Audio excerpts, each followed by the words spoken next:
Hello guys! Today pupunta kami sa somewhere dito sa Binangonan na sobrang ganda at hindi ko pa napuntahan at magjo-joyride kami. Makikiangkas ako dito sa motor nila ate at bali dalawang motor yung gagamitin namin. So 5 kaming lalakad ngayon. Hi! Ganito ka-supportive itong mga kapitbahay ko guys. Para lang makapag-vlog ako, isasama nila ako doon sa lugar daw dito sa Binangonan na kung saan maganda, meron siyang tunnel, merong cave, pero basta makikita ninyo. So, dito pa lang sa daan, nag-video-video na ako dyan para maipakita sa inyo. So, nag-stop muna kami dito para magpag-gasolina at ayun na nga, tuloy-tuloy na ang biyahe namin. Tara, samahan ninyo kami!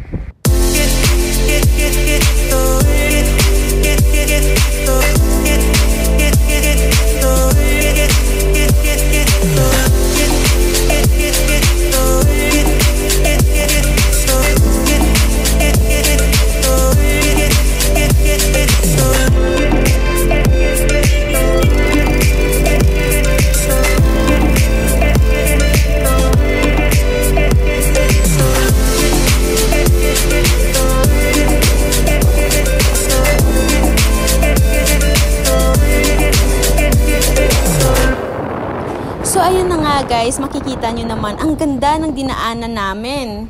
Ang daming overlooking dito at halos puno ng puno, kulay green ang paligid dito at paakyat ito sa may bundok.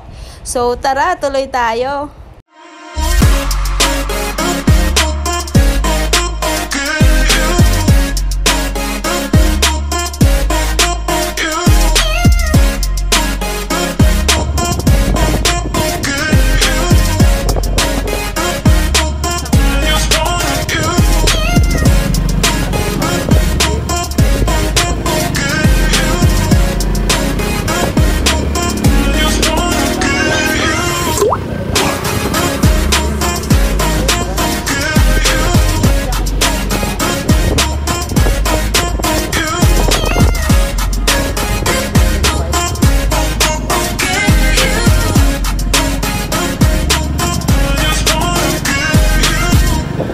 So ayan guys, makikita nyo naman na sobrang nakaka-enjoy ang mga tanawin na dadaanan namin at sobrang ganda talaga. So malapit na kami dyan guys at tara, na-excite na rin akong ipakita sa inyo ang lugar kung saan pupuntahan namin at ipakita sa inyo.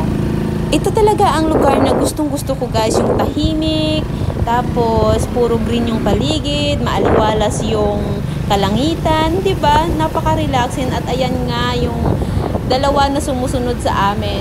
Ang saya ng ganitong klaseng banding namin at napadaan pa kami dito sa isang casino dito malapit lang sa amin.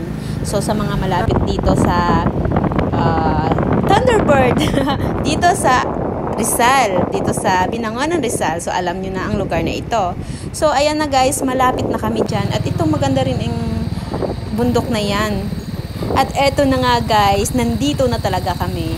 At makikita nyo dyan, marami ring mga nagbibisikleta umaakyat dito para makapunta lang. Actually, ang lugar na ito guys, first time kong makapunta at masasabi mo talaga na hidden paradise talaga siya dito sa Binangonan. Tagong-tago itong magandang lugar dito guys at dito ka dadaan, dito yung pinaka-entrance mo sa tunnel na ito. Man-made pala siya guys. Ayan, makikita mo dyan, ayan, tinuturo ko. Tumutulo yung tubig dyan. Parang kuweba kasi siya. Sobrang na-excite talaga ako guys. Kasi first time ko makapunta dito at ito yung tunnel. Alam nyo ba, kasi adventurous person kasi ako. Kaya ayan, gustong-gusto ko yung mga ganitong klaseng lakad. At ayan na nga, 5 kaming naglakad dyan hanggang sa makarating kami doon sa dulo. At ang ganda pala talaga siya guys. Grabe. Nako, kung malapit kayo dito sa Binangonan, nako, puntahan nyo na dito. At sa mga riders dyan na medyo malayo, nako, you must try. Punta kayo dito at ang ganda dito. At ito nga, may nakita si Tino Queen na fig. Nako, alam nyo naman ako, pag may nakita ako mga exotic fruits na alam ko naman na edible siya at pwedeng kainin, nako, pipitasin ko talaga yan. Kaya ayan, nag-astang unggoy ako dyan. So, bali itong nakita ko guys, isang uri siya ng fig dito sa Pilipinas na siyang nagbubunga kahit sa ugat lang siya. So, ayan makikita nyo. At iba-iba kasi yung fig na meron tayo dito sa Pinas. Merong maliliit, merong malalaki. Iba-iba yung kulay, iba't iba yung texture ng dahon, ganon. So, ito yung nakita ko, isa ito sa uri ng fig na siyang tumataas, as in puno talaga siya. So, ayan, nagpitas ako ng mga 4 na piraso lang ata yan. At syempre, sinubukan ko. Ito talaga ang pinakagusto kong gawin sa buhay ko, guys, ang mamundok. Hindi, kasi mahilig lang talaga ako sa adventure. Kaya, ayan, kahit na masukal, basta maganda lang yung nature, yung paligid, ganyan. Ayan, katulad ng ganyan. Gustong-gusto ko talaga yan, guys. Kaya hindi ako magsisisi na kahit magalusan ako dyan. So, ito nga, at ipapakita ko sa inyo ang itsura neto. So, ganyan po yung itsura niya. Oo, hinakain to. Isa lang. I-try. Walang hugas-hugas. Hindi siya matamis. So, ayan nga, hindi siya matamis, guys. Gaya ng ine-expect ko. Sayang. Pero, ayun na nga, nagtuloy-tuloy na lang kami dyan. At eto, nag-picture taking pa kami dito. Ang ganda talaga dito, guys. Tumuloy na kami sa loob. At eto nga pala yung pinaka-pinuntahan namin. Ito pala yung mga man-made na gawa ng mga taga dito nung unang panahon. At maganda talaga siya, guys. Bale, naglagay sila ng ganyan mga railings dito sa tabi ng bundok. Ito pala ang Binangonan petroglyphs dito at makikita mo dyan na napakaraming ukit sa bato ng mga unang tao dito sa Binangonan. So, ayan nga, guys, sobrang ganda pala dito at may nakita pa akong insekto. Hindi naman siya centipede, pero ano ba tawag yung singsing-hari? Ba tawag doon? O singsing-pare? Hindi ko alam ano tawag dyan. So, umakyat na kami dyan, guys. At isa ito sa mga adventure na hindi ko makalimutan dahil napakaganda talaga ng pinuntahan namin.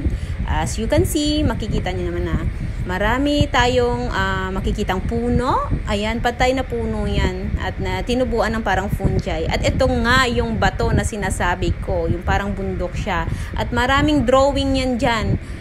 At kung naghahanap ka ng isang lugar na tahimik at special at kakaiba, dito ka pumunta. Hindi ka magsisisi. Ang ganda.